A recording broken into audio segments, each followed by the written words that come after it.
we're talking about, Mick being the vice president of talent relations for UFC, aka Matchmaker, putting on some of the greatest fights in sports history, in my opinion. And in that position, you're probably one of the closest people that gets to work with Dana White. For sure. He's got a few people that he works with super, super close. Yeah. And I am privileged to be one of them. People love Dana White. People hate Dana White, but everybody watches his show, right? Exactly. I happen to love him, especially as a bussman, and it just the way he just doesn't care what other people think. He's going to do what he does, and he does it really well, and he's been extremely successful. And what is it like working with someone like him every day? It's weird because I didn't mention this earlier as well, because I'd interact with him so much during the MMA, with the MMA business stuff, my legacy and so on. I'd always said there's only one person in the world I'd ever work for again. Mm-hmm. I'd never want to work for anyone again. But I'd work for Dana White. Of course, I said that without any clue or, that was not going to ever happen. Right. Oh, so you said that before you worked? I said that before. Yeah. I never thought that. There was no reason for me to believe that was going to take place. What made you say that? I just love the way he runs the business. Yeah. If you compare the way the UFC is run compared to the other major sports, how could you not love it? I don't understand anyone that doesn't love that. Yeah. You're getting honesty. You're going to get some blunt truths. Yeah. And, can you imagine the commissioner of the NFL talking like Dana does? It ain't going to happen. But why? You know what I mean? And so, the thing I love about Dana's approach is, firstly, it's the fight game. It's the fight business. It's not pretty all the time. It's not clean all the time. You're dealing with fighters, and that's the business. That's just the way it is. And he's the perfect leader for that business. He says what's on his mind. He's tough. He's also incredibly loyal. And, there's just a lot of things people don't see behind the scenes. And a lot of that's probably because he just doesn't want people to know all of his business. But he's great to work for. I heard a lot of fighters, and not to put you in an uncomfortable conversation, you could not talk about it if you don't want, but I've heard a lot of fighters complain about fight pay, and then there's other fighters that are extremely grateful to him. My personal opinion is fighters should be incredibly thankful for what he created, for the opportunity for them to go out and represent their art and get paid a lot of money and have a lot of great opportunity. There's been a lot of critique though by some fighters, I think, trying to start unions and stuff like that. Mm-hmm. I think you guys do a great job representing the fighters, but you have opinions on that? I think that everybody's always going to want more money, right? Of course, yeah. I think if you were to give fighters, athletes, whatever, you see it all the time in the NFL, for example. These guys are making, they always want more. Even right after they say they don't, they do, right? A day later. They say, I don't know, it's not about the money. It's about the money. Yeah. It's always about the money. So that's never, ever going to go away. Yeah. And they're two different type of businesses, which I won't go to completely. We talk about percentages, but what we found with Dana is the perfect storm. There's never going to be anyone like him that I can imagine. I can't imagine there's ever going to be a promoter. He's the best promoter in the world, best fight promoter in the world. And I just don't see 100%. Another person coming on. There's not going to be another Dana.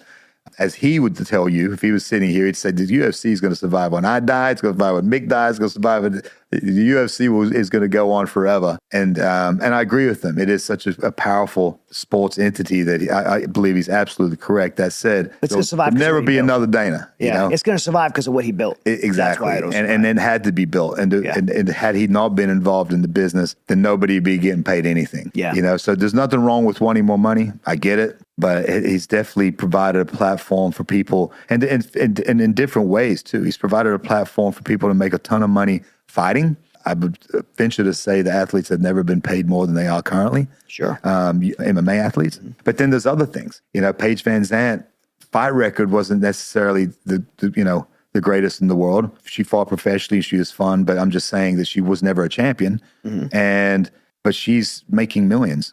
Right. She's used that platform in other ways. She was on Dancing with Stars, which is something Dana got her on, and she was able to parlay that into lots of other different ways. Now she's in Slap. Yeah, there's lots of other ways to make money, but she's a very well off from what I understand, and it's all because of the UFC. Yeah, that's how I see it too. It created so many great opportunities for people and inside and outside the octagon.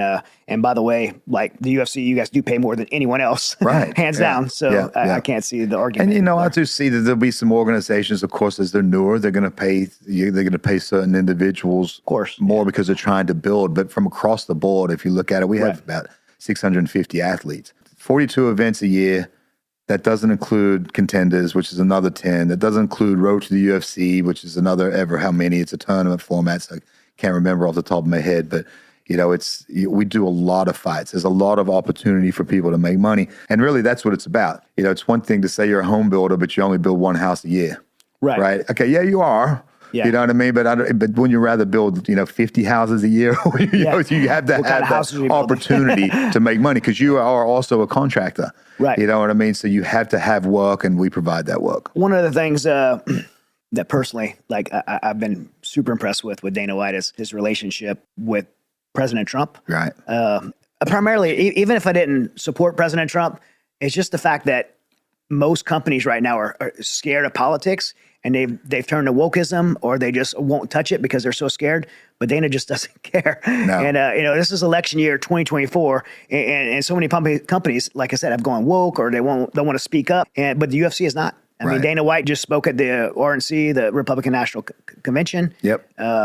And he's been a friend to President Trump. He's loyal to President Trump, who's supported him early on. Mm-hmm. And when President Trump walks into the UFC arenas and the crowd goes nuts, it tells the story of what America really wants right now. I mean, it's incredible. I tell this to people all the time too. When we had a show in Houston, Governor Abbott was there, mm-hmm. and half the people booed and half the people cheered. Yeah. That's what you would expect. I mean, I'm just using him as an example. Right? Politics usually, that's life, right? That's the way it goes. Nobody's, a slam dunk. He's in a slam dunk. Yeah.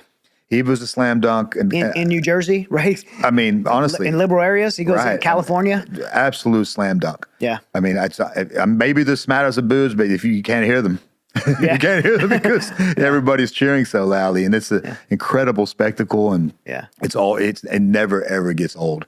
And when he's there, the fighters the fighters to a fault. Throwing in props constantly. To a fault. And I've been fortunate to get to meet him and speak to him, briefly.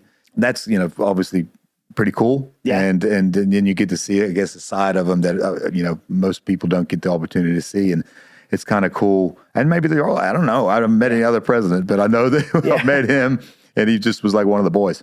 Yeah, I've got to be one-on-one with him before too, and he's hilarious. Yeah, I mean, he literally, we were in, Dana has a back room and a couple different rooms, but he has this one VIP room where he has guests, and we're usually back there right before we go out to the fights. And so, of course, every time President Trump's there, it's surrounded by Secret Service people. There's so many, and so he's back there. Is it like athlete Secret Service, or is it overweight women like in this last? No, I haven't seen that. I know that's what made me kind of the whole thing found interesting. The ones that I've been around are very, very vigilant. Yeah. I mean, they're always polite. But I guess as polite as you can be while you're pushing someone aside. Sure. If I'm in their line of sight, buddy, I may go for a little ride. Yeah, exactly. And then they'll say, sorry. They have a job to do. Yeah.